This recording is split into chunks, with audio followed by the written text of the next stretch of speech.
let me just indulge me for a couple of minutes, and I'm going to give you a bit of a framing for this series, which we will not have to spend time on in future sessions, but I want to kind of explain to you the rationale of why we're here.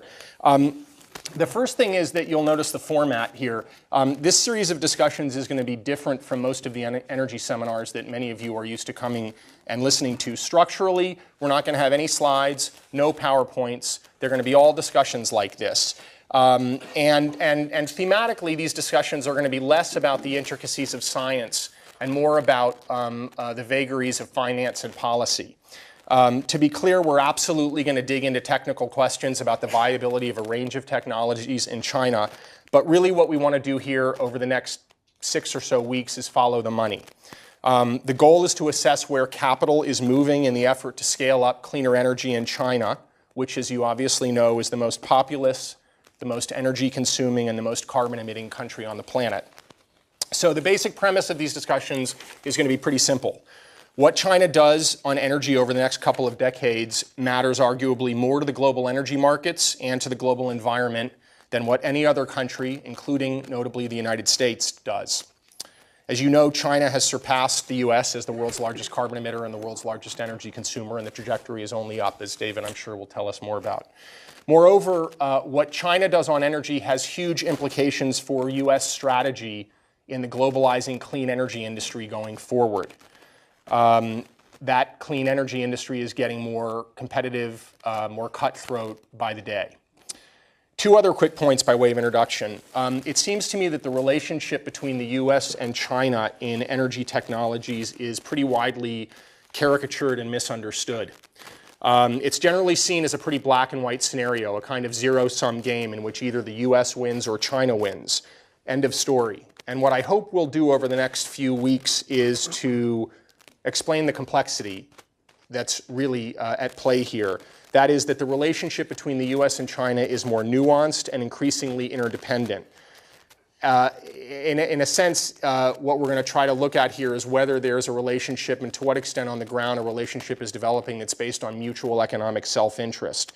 That by working together, as we will discuss today, at least on some things, both the US and China win. Now, I pointedly do not want to be Pollyanna here. We're not here to suggest that everything is hunky-dory. These are 2 massive countries that are at loggerheads on a lot of issues, and the nastiness is at least as loud as the friendliness. But I want us to plumb here what the future may look like in terms of this interdependence. Lastly, the last point I want to make is that what China is and isn't doing on energy within its own borders is, I think, often caricatured and misunderstood.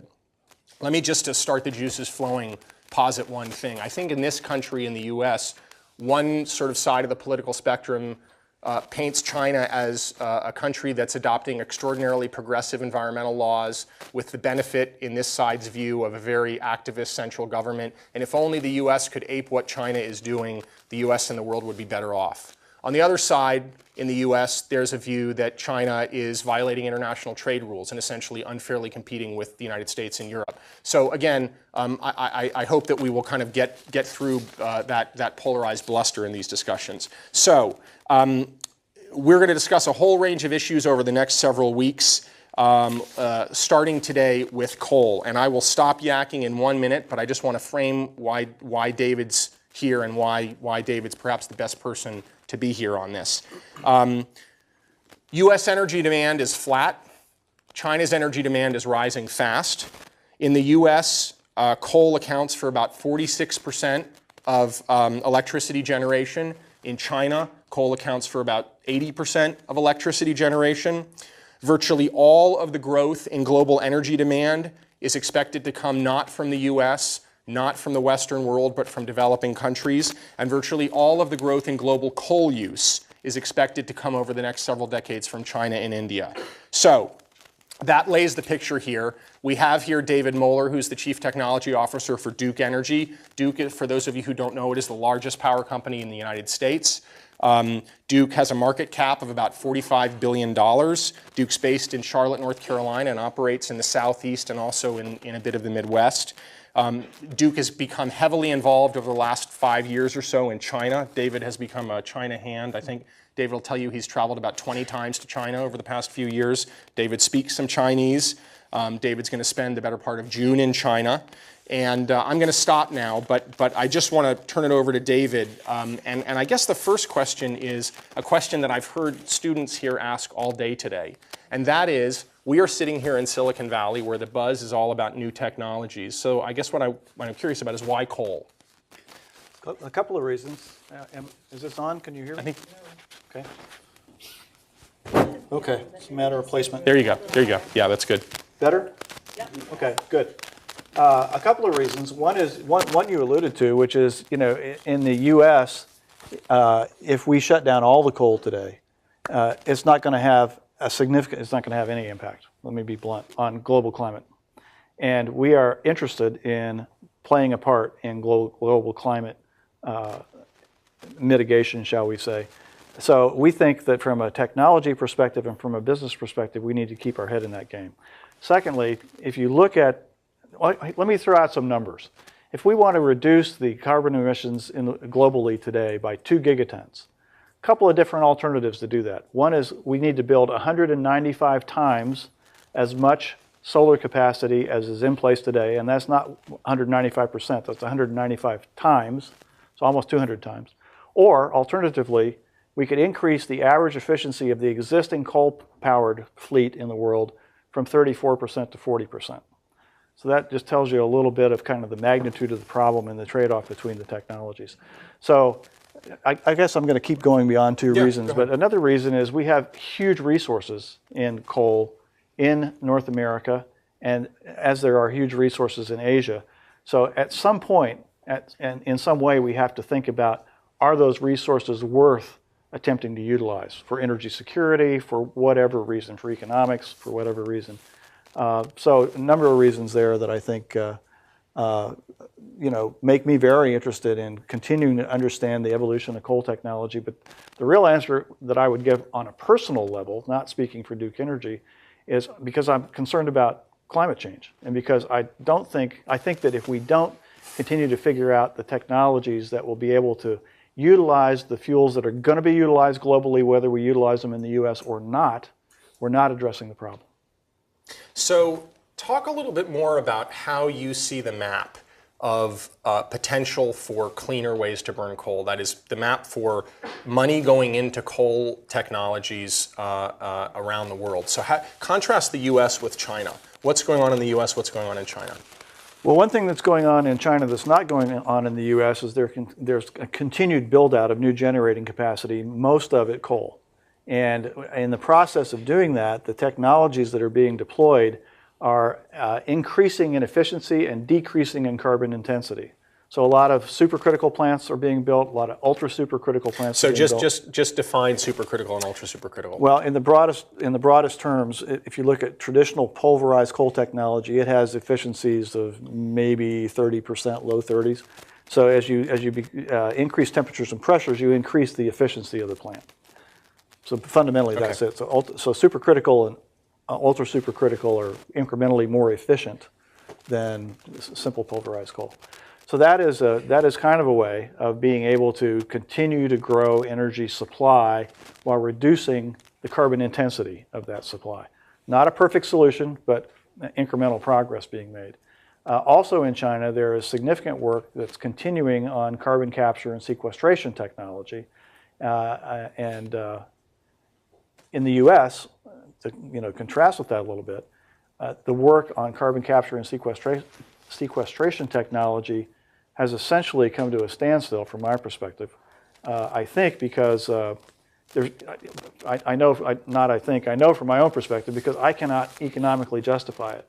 So if I want to go to my CFO or my board and say, hey, we need X million dollars over the next few years to develop these technologies, the immediate pushback is, why would we do that? We're just pouring money down a rat hole. There's no mechanism of recovery. For recovery, there's no price on carbon, so why should we do that kind of work? So this is actually a good place, I think, to put a marker down here. So before coming to Stanford, I was a reporter, a newspaper reporter, writing about energy for a long time, and I came into contact with Jim Rogers, who's the CEO of Duke, who over the years has been very, very vocal in the energy and climate debate in the U.S. And in fact, Jim Rogers was talking about his perception of the need for carbon regulation in the U.S. over the past 5 or 10 years. So at some point, Duke, like other energy companies, was factoring an assumption of a price on carbon in the United States into its capital planning decisions. That is, when you guys decided what you were going to build, you factored a carbon price in. Are you still doing that? Yeah, well, the way we were factoring it in was we were essentially running scenarios. So, here's what it looks like without a carbon price. Here's what it looks like with the carbon price of X, carbon price of Y. What's our risk tolerance given those kinds of expectations, together with when we think some kind of carbon legislation is likely to be enacted. We still do the scenarios, but we do not explicitly think that carbon legislation is likely to be enacted anytime soon in the form that we thought it was going to be. So we see EPA looking at ways to increase regulation around carbon, some of which may be productive, but it's very, very unclear to us, what a pricing regime is going to look like. We're going to get into China in a second, but before we go to China, I just want to stay in the U.S. for one other second. Walk us through what the array of technologies is that Duke has looked at over the past several years with an eye toward cleaning up the combustion of carbon. Well, we've done a couple of things on the coal side, and then I'll talk to it across the portfolio. So on the coal side, we've built a large integrated gasification combined cycle plant that is actually capture and sequestration ready, and that plant's in Indiana. It's a 618 megawatt plant, the largest of its kind, and that technology is also very much more efficient than traditional coal technology. It actually emits CO2 at about the rate of a gas-fired power plant, which is basically half traditional coal-fired power plant. We also as we've done that, we've retired, in this case, I believe 168 megawatts of old coal-fired plant that was on site. The new plant, which is 618 megawatts, will actually emit less CO2 than the old 138 megawatt plant. So that's one thing we've done. We've also built a supercritical power plant in North Carolina. It's an 835 megawatt plant, and we have retired, I believe 800 megawatts of older coal to offset that. So once again, the supercritical plant's much more efficient, emits much less CO2 per unit energy produced. Done those two things on the coal side. We've built 3 new gas plants, have 2 more that will be commissioned this year that will allow us to retire an additional 3,800 megawatts or so of older coal plant. So once again, cutting the CO2 in half. And in the last, I guess at this point, about 2 years, we've gone from 0 wind resources in North America to 1,650 megawatts today of wind, and gone from very minor, I think on the order of a couple of megawatts of solar in the U.S. to 162 megawatts today. So you talked about this plant, this 618 megawatt plant. This is the Edwardsport plant, That's the Edwardsport right? plant. So I'm going to ask an inelegant question before we go across the Pacific to China, and that is this plant has experienced lots of problems, right?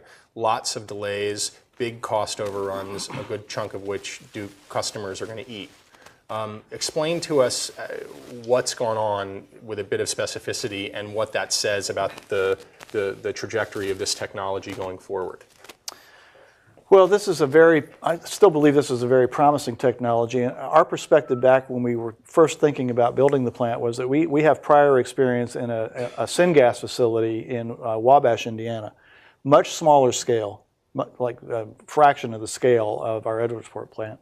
But we believe that we understood enough about the technology to be able to scale it appropriately. And our vendors who provided the fundamental technology also believe that to be the case. One of them, GE, had built a plant in Florida, also of significantly smaller scale. So we thought we understood enough about it to scale it. As it turns out, the problems in scaling were significantly greater than we anticipated. And those problems just arise from let me back up for just a minute. I mean, Edwardsport really is serial number 1 of a plant of its kind and size. So if you haven't done it yet, you really don't know what you're going to run into in the real world. And some of it's really simple stuff, but you just can't anticipate it. It's like if you put this piece of equipment next to that piece of equipment, this bizarre thing happens where the communications and controls interfere with each other. So therefore, you've either got to redesign them or you got to separate the equipment or whatever. So those problems in scaling were, I think, the hub of the matter, and they were compounded by contractual issues. So the technology was provided by General Electric for Edwardsport. The plant was constructed by Bechtel, and they went into those contracts with a certain set of assumptions.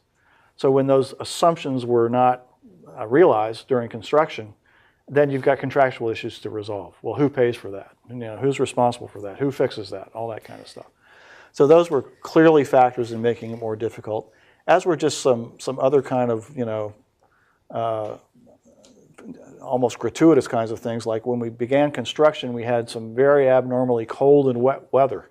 Well, it's tough to pour concrete if it's below 32 degrees Fahrenheit and if you've got a foot of water on the plant site. So that delayed the schedule. So delaying the schedule increases the finance costs. So these things kind of begin to snowball a little bit. Okay, that's very helpful. So let's now jump over the Pacific to China. So walk us back to about 2008, right? Okay. Which is when You want the whole story? I want the whole story. Okay. I want the whole story in 4 minutes. 4 minutes. Okay. I mean, why did you guys decide to go there? How did you decide to go there? And then we'll sort of play this out and figure out what's been going on while you're there. Okay, well, I'm going to try to stay to 4 minutes, but I'm going to back up to 2004. Okay. So 2004, I led a major capital allocation review for what then was one of the predecessor companies to what today is Duke Energy. And what we determined... Synergy. That company was Synergy. That's right. What we determined was that capital had not been allocated in a way that you would desire if you looked prospectively instead of retrospectively. So what we understood at that point was that we were going to have to put significant money not only into distribution assets, but into power plants. When we looked at the fleet at that point, and we updated this study in 2007, we began to realize that we were going to have to replace every single one of our generating stations then in operation between that time and 2050. And for people outside the power, for Silicon Valley people, that sounds like a long time, 2007 to 2050. In the electric utility business, that is not a long time. What that means is that in 2007, you've got to make decisions about plants that may not start construction until 2012, 2015, and then once built, will have 40, 50, or 60-year lives. So we began to wonder, how do we pick the right technologies, the best technologies, when we don't really have a lot of current data here on what's going to be developed or what is even developing? So that started us really literally looking around the world for where is technology development being implemented and brought to scale and commercialized, where we can learn, where we can do a little due diligence and really figure out what's going to be the best selections for Duke. If you remember 2008, that was also when the capital markets were having some significant problems. So at Duke at the time, we couldn't even consistently get commercial paper. So we looked at the financial markets kind of locking down a little bit. We looked at the huge capital that was going to be required to essentially replace the generation fleet over the next couple of decades. And we began to think, we better figure out how to gain more access to diverse sources of capital, or we could be in a real squeeze here. So Jim Rogers, who you mentioned, has a grandson who graduated from high school in the spring of 2008. And Jim said, hey, as a graduation present, I'll take you any place in the world you want to go. So Alex, his grandson, said, I've always wanted to go to China. So Jim took Alex to China, and they looked all around the country. And some of you, I have to imagine, are from China. Some of you have probably been. But everybody I've taken over with me, as I've gone the last 5 years or whatever it's been, and this happened to me too. So the afternoon of the second day, when you're kind of there and the jet lag is worn off a little bit, you kind of look around and you go, oh my God, right? The scale of this place and what's going on is just astounding, kind of in its breadth and its scope. So long story short, Jim gave me the assignment, even though I didn't speak the language and didn't know anybody in China at the time, to go over and try to do those first two things, which was to figure out if there were relationships we could form that would allow us to really learn about technologies being commercialized and deployed at scale so that we could bring them to the Americas for the benefit of our customers quicker, cheaper, and with lower risk than we could if we just tried to do it by ourselves. And in the course of those conversations, to try to see if there was some kind of a pathway where we could begin to gain access to Chinese sources of capital. So that was really what kicked it off. To gain access to Chinese capital that you could then deploy in the U.S. because you were finding it difficult to get capital in the U.S. We wanted a backstop. basically, we wanted other sources of capital. Yeah. So we're going to fast forward a little bit, and you found your way actually to a whole panoply of companies doing different technologies in China. But one of them was and is Huaneng, the largest power company in China, a power company that has essentially almost 3 times the installed capacity as Duke, 2 to 3 times. So just to give you a sense of scale, Duke is the biggest power company in the U.S. Its partner in China is 2 to 3 times as large. Duke's growth is essentially flat year over year in capacity. Huaneng's capacity is growing at, 8% or so a year. Just a really interesting microcosm of these 2 different countries. So you get to China, we're going to fast forward, you do this deal with Huaneng, and explain to us the Huaneng technology, particularly the post-combustion carbon capture technology, why it was attractive. So Huaneng has a post-combustion carbon capture technology that's been in place at their Gabeidian power plant in Beijing for, gosh, it was in operation when I first went. So that's been 2008 to now, or even prior to 2008. That's a very small pilot project, a slipstream from the flue gas of the power plant. They have a much larger one at Shidongku outside of Shanghai, another power plant of theirs. It's much larger. It captures 100,000 tons of CO2. It was designed to capture 100,000 tons of CO2 per year. They've actually managed to debottleneck it so it captures 120,000 a year, so 20% higher than design. And I was really intrigued when I went to see that project because 2 things really from a technical point of view. One is the footprint of that part of the plant is much, much smaller than I imagined it to be. And I imagined it to be larger based on work that we had done with other kinds of technologies that have much greater footprints. A lot of our power plants, when we try to think about how might we retrofit carbon capture onto an existing power plant, are very space constrained. So this was a huge consideration. The second huge consideration was the costs of post-combustion capture that we were familiar with before talking to Huaneng were on the order of $70 to $90 per ton. And when I talked to the chief engineer at Shidongku and asked what the cost was, the person told me $16 per ton. And I thought, well, I'm not sure I believe 16, but hell of a difference there, and I want to understand that. So we entered into a project with Huaneng under the U.S.-China Clean Energy Research Center that was established in 2009 by Presidents Obama and Hu, and involved, so it's a public-private partnership to do this kind of technology development. And we did a detailed engineering study of what it would take to actually deploy Huaneng's post-combustion capture technology to our Gibson Unit 3 power plant in Indiana. And that was a very, very valuable, worthwhile exercise. What we found was that the capital costs were incrementally better with their technology. Now, not only was the size of the equipment better for our needs, but the capital costs were on the order of 3 to 5% lower in the U.S. So this is all apples to apples in the U.S. now. O&M costs, depending on exactly how you configured things, operations and maintenance costs. Thank you. Could be between 3.5% and 7.5% lower, and the solvent that they use in the process has very superior regeneration capabilities, so that the energy penalty for the plant was also roughly 5% lower. So those sound and are marginal and incremental improvements, but they count. Okay, they really so do count. let's just unpack this a second. Okay.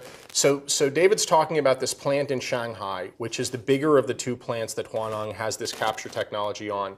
The numbers that David's talking about pencil out to about 4% of the flue gas coming out of this plant in Shanghai, this coal-fired power plant, is being captured. About 4% of the CO2 is being captured, which, according to Huaneng, qualifies just that 4% as the largest carbon capture project from a coal-fired power plant in the world. So I just want to, and I know that if Dr. Xu were here, we would ask him to give us a deep dive into the technology, but from your perspective, how is it that Huaneng is building a better mousetrap? What specifically is it? And more to the point, how did they manage to do it? If it's this absorber chemical, what was it about what Huaneng does that allowed Huaneng to come up with this when other companies all around the world are trying to figure this thing out? I'm not party to their R&D process, so I'm not under the covers on that. But really, it does come down to the solvent that they use to strip the CO2 out of the flue gas.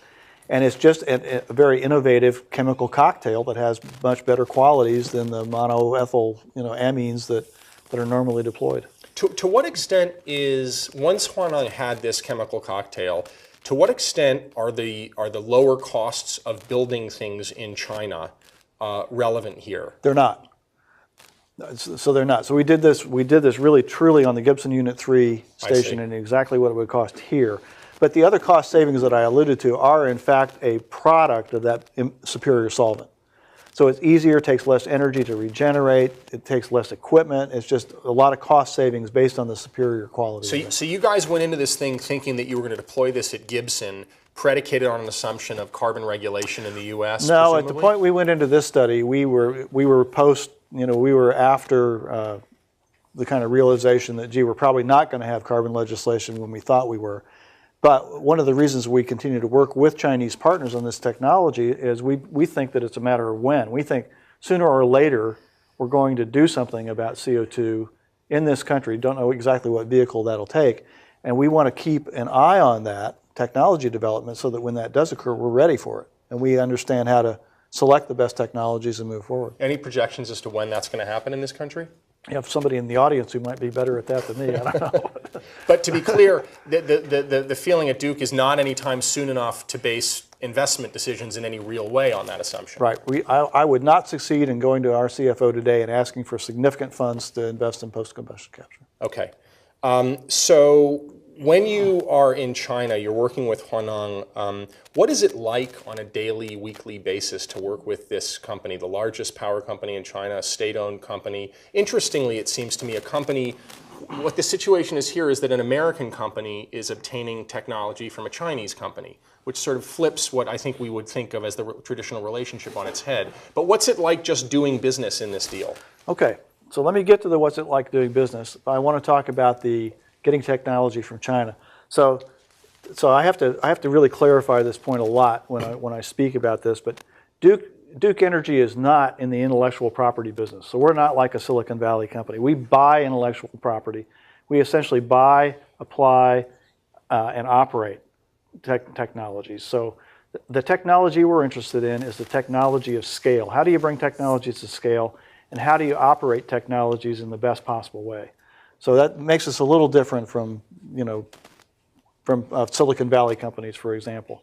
So with that premise, that gives us a much kind of easier way to interact with Huaneng and other Chinese companies on a day-to-day basis, because there's not all that complication around, well, okay, how do we protect the IP and who's going to own it? And we're not interested in that. We're interested in how do we share operating practices, best practices, experiences, and learn from each other to improve operations on both sides of the Pacific. So much kind of cleaner and symmetrical value equation. Now, if you get to the kind of more qualitative, what's it like to work, a couple of things. One is it's been really interesting, and the Gibson project, the post-combustion capture engineering study, I think really crystallized a lot of my answer to your question for me.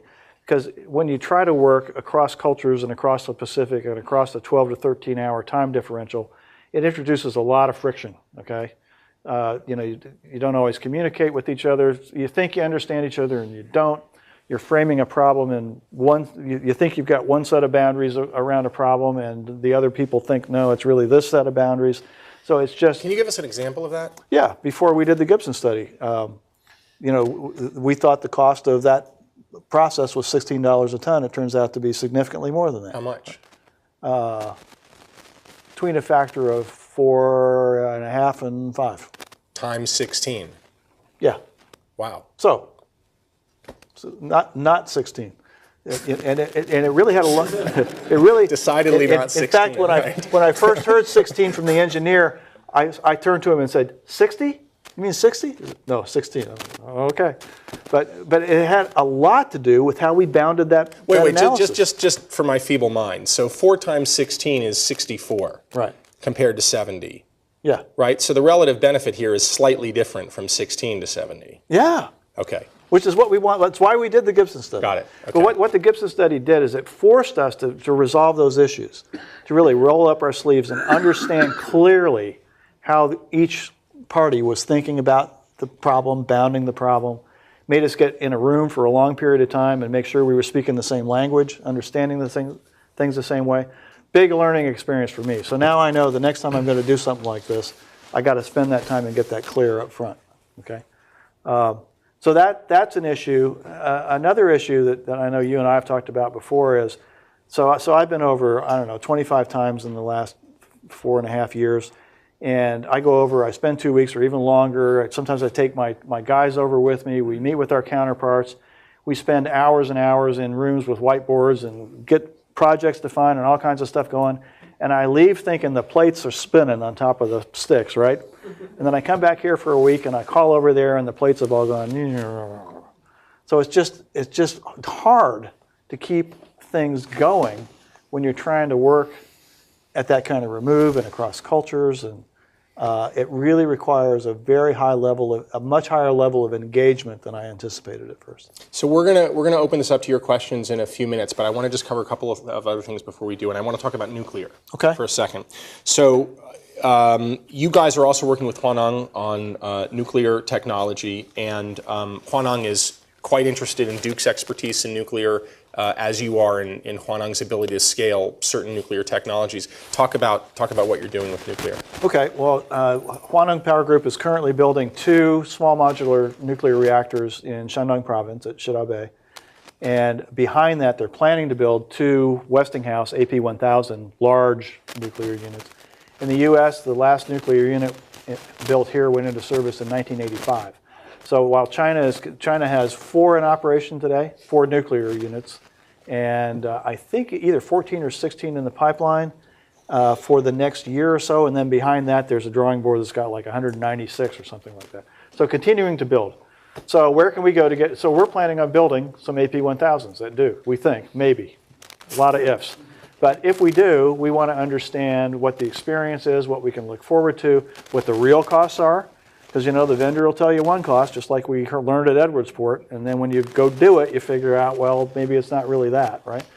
So we're very interested in engaging with Huaneng. We actually have agreements with all the nuclear power operators in China, and we are working with all of them, actually. But the kind of the quid pro quo with Huaneng is we're interested in what I just described. They have not been a nuclear operator yet. So step 1 for them is they have to qualify with the Chinese government to be nuclear operators. In order to do that, they have to come to the table with a fundamental level of knowledge and qualification. So we've now had 5 teams of their engineers and a couple of teams of their senior managers who will be the nuclear team going forward, come train in our nuclear facilities in the Carolinas, and the executives and managers have actually lived with our nuclear management team to see how they manage a nuclear fleet and to see how we manage things like, for example, how do you manage a site that's got multiple reactors operating? That's another challenge that they haven't had to confront yet. So the quid pro quo with them is we can give them that training, that experience. We can show them what we are by far, by almost any measure, the superior nuclear operator in the U.S. today, by almost any measure. And so we can talk with them and show them what we think it takes to have that kind of excellent performance. And we can also work with them on a safety culture. And let me apologize in advance if I offend any sensibilities in the room. But my own experience in working with China and Japan at this point is that there is, the whole idea of saving face is subtle and powerful. And so if a subordinate sees a problem, they can be very, very hesitant to go to the superior and say, hey, something's wrong here, or somebody didn't do something right, etc. And in a nuclear safety culture, that is deadly. You cannot do that. You can't ignore a problem. You've got to go identify it. And so we're also very interested in trying to transmit what we see as the keys to a nuclear safety culture, because frankly, if any nuclear problem occurs in a nuclear plant anywhere in the world, any nuclear operator's got a problem. There's going to be a public reaction and probably costs associated with anybody's. So David, I want to ask you just from the standpoint of what Duke gets out of this deal. You guys are a company with a $45 billion market cap, give or take. Mm-hmm.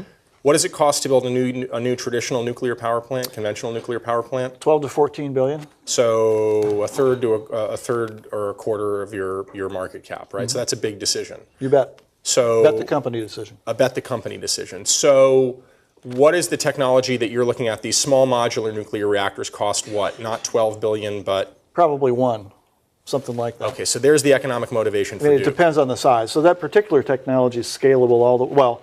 Wanhong and Tsinghua University had a 10 megawatt version of that pilot version that operated for a decade. So you can, in theory, maybe not good economics, but in theory you can go from 10 megawatts to on up, right? So what it would enable a company like Duke to do is instead of placing a 12 to 14 billion dollar bet on a huge power plant, we could build 100 megawatts now and limit that financial risk, and 100 megawatts later when we need another 100 and limit that financial risk and do it more incrementally, which also corresponds. See, back when we built the existing nuclear fleet in the U.S., we were seeing 6, 7, 8% growth in electricity demand per year. So if you put on a 500 or 1,000 megawatt nuclear plant, that wasn't too bad in terms of meeting your increased demand. But today with essentially flat load growth, it makes a lot more sense. Since what we're basically doing today is, is fundamentally modernizing and decarbonizing the fleet and trying to meet very low incremental growth. It makes a whole lot more sense to build 100 megawatts than 1,200 megawatts. Let me ask one quick question about renewable energy, and then we'll go to questions from the group. You guys had a very public signing ceremony with Hillary Clinton back in 2011 with a Chinese company with which you were going to do something called eco-cities, developing eco-cities. That's gone fairly slowly. Just give us a bit of taste of what's going on there and why it hasn't gone the way you had expected. Well, it's been very difficult to identify the right project that would both be doable and meaningful for all parties. And by all parties, the parties to that particular deal, the signatories to that are the City of Longfang, the City of Charlotte, ENN, a Chinese company, and Duke Energy. And then the other parties to that are the U.S. State Department, U.S. DOE. Department of Energy. Yes, thank you. Ministry of Science and Technology in China.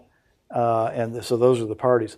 So trying to figure out how to do a project that's going to be doable, feasible, and satisfies all stakeholders has proven enormously difficult, as has kind of the changing dynamics of the whole thing. So we looked actually prior to the Democratic National Convention being held in Charlotte, we looked at the possibility of actually doing a small project in Charlotte with ENN that would showcase new energy technology.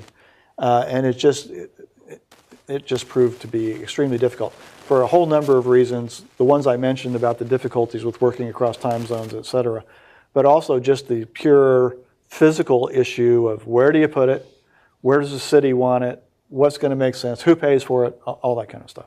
So it's just proven very difficult. We're still working it. We're definitely still working it, and we've got some ideas. And in fact, when I go over in June, I'm going to spend time with Dr. Zhu, who's one of my counterparts at ENN, and then I've got a team of engineers who are going over later who are going to spend more time with ENN and some other Chinese partners to try to figure out how to define that next project. Okay, excellent. Thank you. So we're going to open this up to you guys, and we're going to give students first dibs. So why don't we do this just really informally? Why don't you guys raise your hand? If we have no questions, then David and I will have failed utterly up here for the past 45 minutes. Yes, please. Shout, because just so everyone can hear you. Thanks. I was wondering if you could tell us what this mystery solvent is that is better than the energy. I tried once, right? Yeah, what's the mystery solvent? I know company secrets and stuff, but...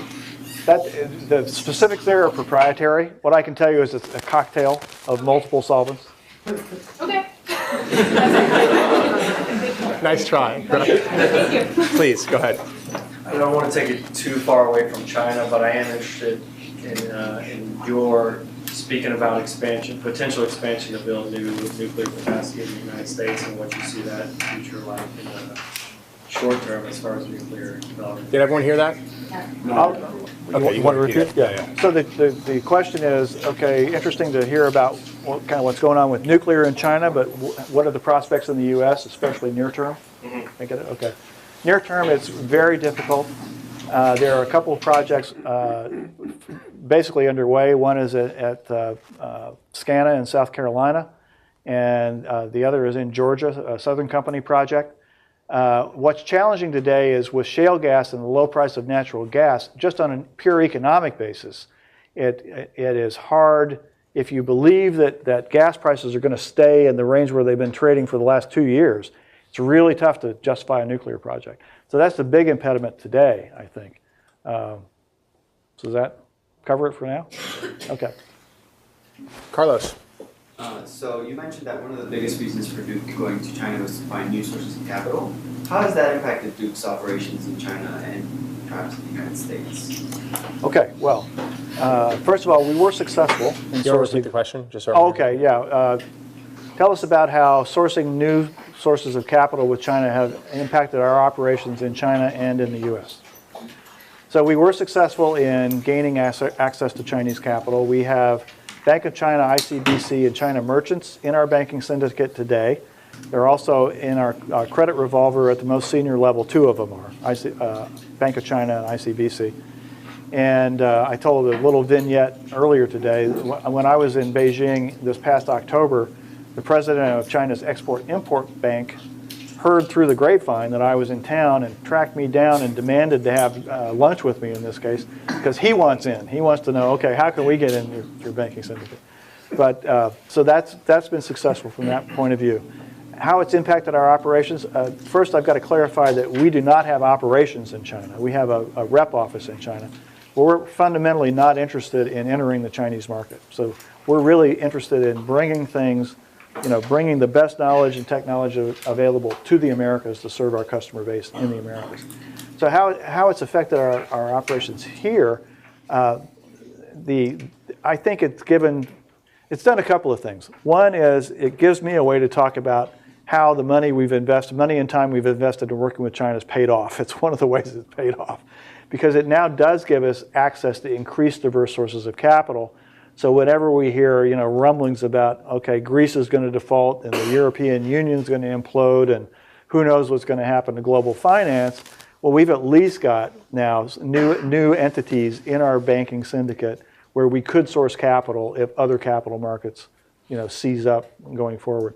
But the other thing that I would say that the capital piece has done for us is it actually has an interesting kind of knockoff effect in that now Chinese companies, big Chinese companies, some of whom we've never talked to before, say, oh, wait a minute, Bank of China is actually in your banking syndicate.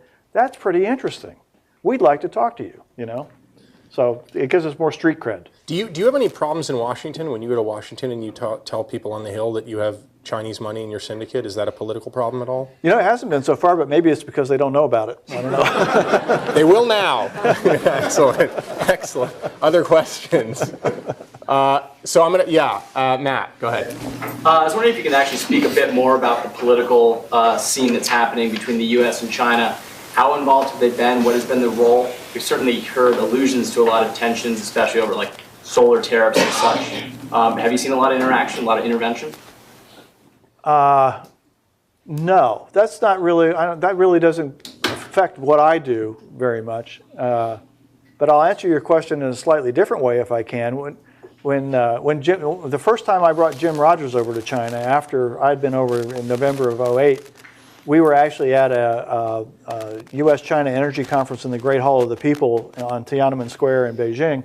And through a weird set of circumstances, we got a private audience with a guy by the name of Zheng Guobao, who is the head of the National Energy Administration in China and the co-chair of the National Development and Reform Committee that sets all the prices in the Chinese economy. So we got 10 minutes with him, turned into half an hour, had a really good time talking to him. And he got us into all kinds of stuff in China. I mean, it was really an important contact. At the time, I didn't understand how things work in China. Now I do more. So you almost have to have that kind of sponsorship to make things work. But that was just huge. And so a part of, I guess another thing that happened, they're not directly related, but another thing that happened was we were invited to go on a trade mission to China in 2010 with then Secretary of Commerce Gary Locke. So I spent 8 16-hour days with him traveling around China, talking with all kinds of government officials and companies in China. Well, since then, I think you probably know this, he's now become U.S. ambassador to China, right? So that is more kind of, for me, how the set of relationships has worked as opposed to tariff wars and commercial disputes. It's been more of that nature. Other questions? I'm a student, I think, maybe? Yeah, excellent. And then we'll broaden it. Thanks. Sure. I was wondering, you said you aren't interested in expanding the Chinese market, and I was wondering, is that because there are legal hurdles that China throws up or political hurdles, or is it just a matter of company strategy? It's more company strategy. I mean, we really don't have any market knowledge over there. We have no customer base over there. You know, on the most fundamental level, we're in a heavy fixed infrastructure business. And so our infrastructure is in the Americas. So to really move beyond that would be tough for a company like Duke.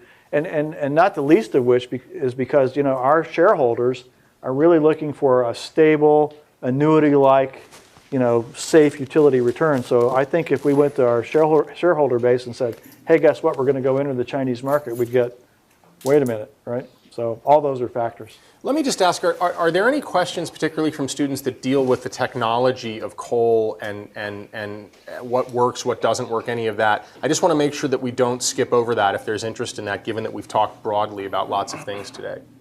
Okay, excellent. Please. So this isn't about the technology, it's more about the price. What's your speculation on the lowest price of carbon in the Americas in 2050 that would get you to zero? That would, as you plan over the next half century, if Duke wanted to be at zero, where would the price of carbon have to be? We wanted to be at zero CO2 emissions. Zero CO2 emissions. Just, I realize it's a little unfair question. Yeah, it is, but I'll give you an unfair answer. The best ones always are. I'll give you an unfair answer. It would have to be quite high. Meaning quite high. Between 75 and 100? Okay, so if you want to get specific, I really can't go there unless I have some time to really think about it a lot. Because it not only depends on the cost, it depends on what the relative market is, what else is going on in the market. What's the cost of solar then? What's the cost of natural gas? Do we have ways to capture carbon from natural gas that don't exist? All those things count into my answer to the question. But so the best answer I really think I can give you is zero by 2050. It would have to be quite high.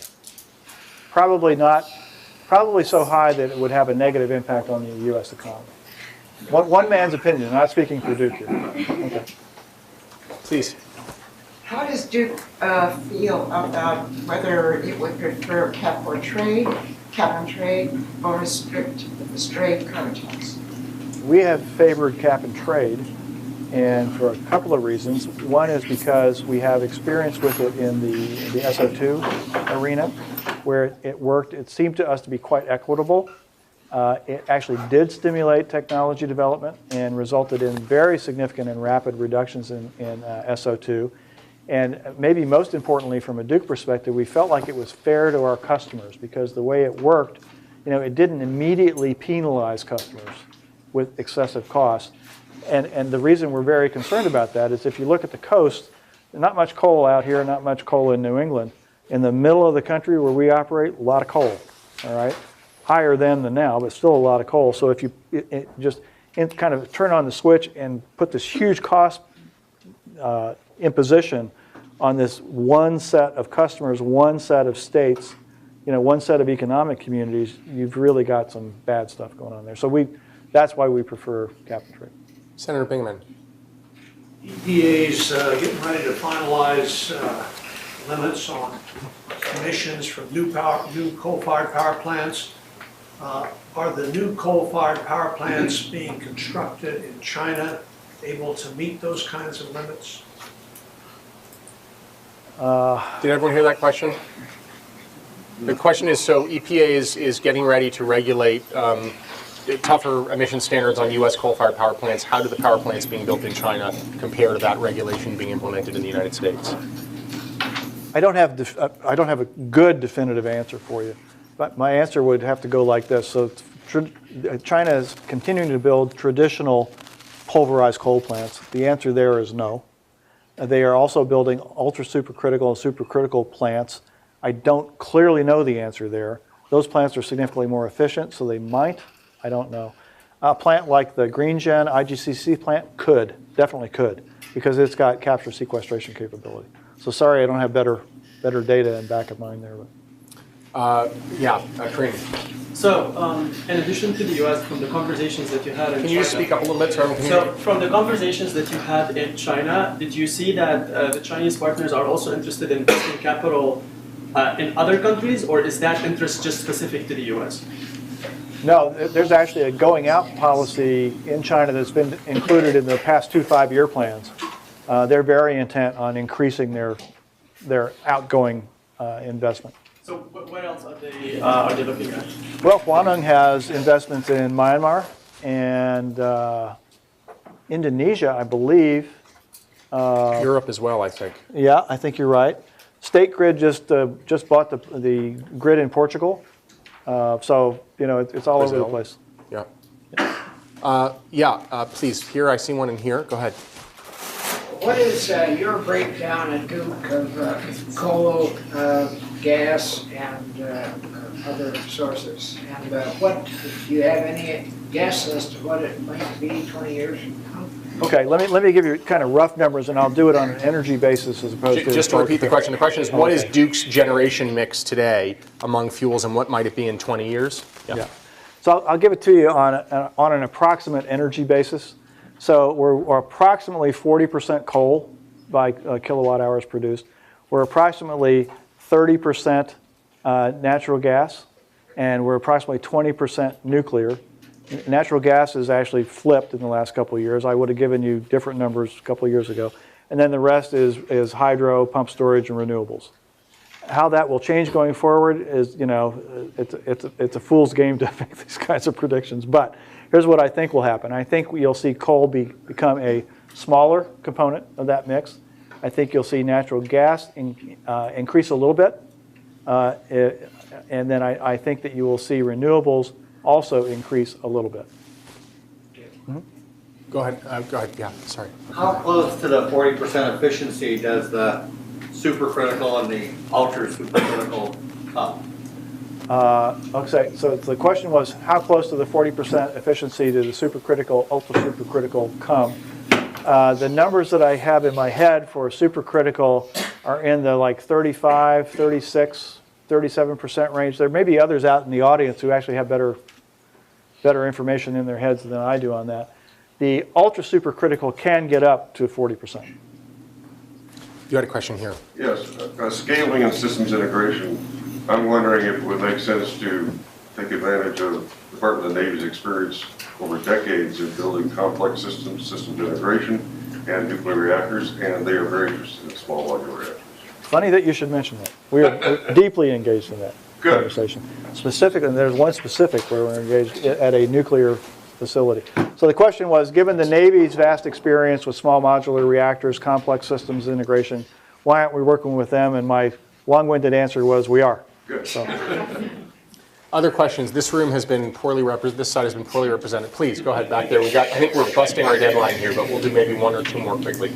I'm a student from China, and very interesting to hear the stories and experience you had with Huaneng. Can you speak up a little bit just so I can hear you? So I say I'm a student from China. It's interesting to hear the stories you had in the partnership with Huaneng. And Huaneng is a household name in China. It's the largest. It's been embarrassing to say that I don't know what's the second largest. Maybe it's a fraction, but that's not a question. So I'm guessing that does Huaneng have a lot of domestic competition? And what do you think are the incentives for a company to invest and come up with better and cleaner technologies? What are the incentives? In China? Yes. Okay. There are 5 GenCos in China. Huaneng is the largest. I believe that Guodian is the second. I think that Guadian is the third. I think Datong is the fourth, and I forget the fifth, so sorry about that. The incentive to invest, as I perceive it in China, is primarily government policy driven. So I think it's almost as simple as that. If you read the 5-year plan, the new 5-year plan, the 12th 5-year plan, it's very explicit about investing in cleaner technologies across the board, including in coal. Someone's going to have to give me the signal about when we have to cut this off definitively. One more? Okay. Go ahead, TG. Yeah. David, you pointed out earlier to say understanding a new culture is difficult. So building another culture that will be the dream culture. They have 15 operating nuclear reactors now. In 3-4 years, going to be about 40. So I think the nuclear safety culture is extremely critical for them and also for you and for all people in the nuclear industry. So what's your take, what is the most critical component for them to come out in more safety culture? Well, there are a couple, I would say. The first is the way that I think you really get at good nuclear safety. Just the question was basically, how does China build a culture of nuclear safety as China builds out a nuclear series of plants? Yeah. Two things, I think, really come to bear. The first is, if you really want to get to safety, and actually it's not just nuclear safety, it's industrial safety overall, you really can't wait for an event to take place and then analyze the event. You've got to really look upstream at what are the precursors that could lead to some kind of a safety event. And the further upstream you can get, the better. So the pressure here in the US is to push further and further upstream. In fact, I started my career in nuclear, actually in radiation physics. And I used to joke with people at the time that, our instrumentation could measure to increments of X, right? And so the limit for that, whatever the radiation being measured, would always be X. And then we'd improve the instrumentation, and it would be 1/10 X. Guess what happened? The limit went to 1/10 X. So at the time, I thought that was, I don't know, almost wrong. Now I think maybe it was a good idea, okay? I'm a little older and wiser. But I think the same thing applies when you just look at operating kinds of safety issues. So if there's an issue where, gee, if an operator inappropriately operates this system, and then it could have an impact, a knockoff effect on this system, and this system, and create a safety problem, you want to understand all that in a crystal clear way, and make sure that you're controlling all the way back here, not down where, some observer who weren't aware of that whole chain would say, oh, I see, this is your problem. Well, that's not your problem. If you really want to nip it in the bud, you got to be here. So that's the long-winded way of answering number one. Number two is really that cultural issue. It's with saving face, and I do perceive that as being very deeply embedded and very subtle in Chinese culture. And it's there's a guy in China. His name is Chen. I'm going to say this wrong. Chen Zemin. He was president of China Guangdong Nuclear Power Corporation. He was also the president of the World Association of Nuclear Power Operators, and he is now at CPI, China Power Investment Corp. He is one hell of a smart man, and he gets this point a lot. He also, in between China Guangdong and CPI, he did a stint at NEA. And he understands. I think he really understands the issues in China. And maybe you could talk to me about how you overcome that particular thing, because if you see a problem in a nuclear environment, you got to speak up, and you got to be willing to challenge authority over it. Yes, aircraft are exactly the same kind of problem, and you might seriously consider recruiting ex-pilots, because they can't deal with this, with the face-saving kind of a thing. In fact, they let their crew, if you see me start to do anything wrong, for God's sake, speak up. So listen, we're going to end, but before everyone jumps out of their seat, I just want to say two things by way of housekeeping. The first is, if you want to tweet about what you've heard, tweet at the following, #StanfordRisingPower. If you tweet it #RisingPower, it's going to be confused with the AC/DC song. #StanfordRisingPower. Number two. So your choice is what your choice, exactly. Whatever you want to do. Number two is this is the first of 5 sessions that we're going to have in the Rising Power series on China and energy. The next one is going to look at investment, particularly at venture capital investment, with people who are playing that with offices on both sides of the Pacific. That's next Monday here. You can find out more about the series by going to the Energy Seminar website at Precourt. Thank you again very much to David Mohler for coming, and thank you to all of you.